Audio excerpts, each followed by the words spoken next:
হে guys hello' and welcome back to my another mini blog. আৰু এতিয়া ধুনীয়াকৈ টোপনিৰ পৰা উঠি কিনে মুখ হাতখিনি ধুইলোঁ। আৰু গাইছ পুৱা পুৱা উঠাটোৱে মুস্কিলে, মানে একদম মানে বিচনাৰ পৰা উঠি বেৰাইছে নাযায়। আৰু এতিয়া ধুনীয়াকৈ ভাতটো আগত ল'লোঁ, ভাতটো ধুনীয়াকৈ খাই দি ল'লোঁ।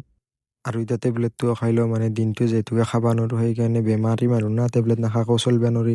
মানে গাইছ মোৰ ভৰিখন আধা মৰা না, সেইকাৰণে ভৰিখনৰ কাৰণে খাই আছোঁ ভাল হ'বৰ কাৰণে। আৰু এতিয়া ধুনীয়াকৈ মছজিদত আহি কিনে ফজৰৰ নামাজটো পঢ়ি ল'লোঁ। আৰু নামাজটো পঢ়ি কিনে ধুনীয়াকৈ এতিয়া ঘৰত আহি গ'লোঁ, মানে এতিয়া অলপমান টোপনি মাৰোঁ।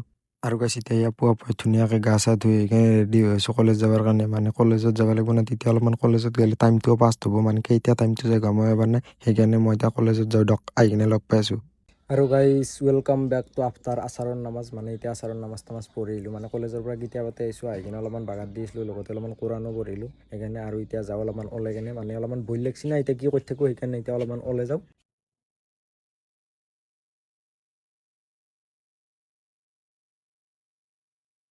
মানে গাইছ এতিয়া আমি আহিছোঁ বাজাৰত, মানে ঘৰত আৰু কিয় কৰি থকা, সেইকাৰণে বাজাৰতে কিবা নিবা আহিলোঁ। আৰু গাইছ যিহে বস্তুৰ দাম, বজাৰ মাহ বুলিয়ে বেছি না এনেই পাইছে ক'ব নোৱাৰিছোঁ আৰু গাইছ এতিয়া আমি দুটা অলপমান ক'বাৰ কিবা বাজাৰ কৰি কিনে আহি গ'লোঁ, কাৰণ এতিয়া ইফতাৰৰ টাইম হৈছে। এতিয়া ধুনীয়াকৈ ইফতাৰটো কৰি ল'লোঁ, আৰু ইফতাৰটো কৰি কিনে কালকে মাগৰিবৰ নামাজটোও পঢ়ি ল'লোঁ।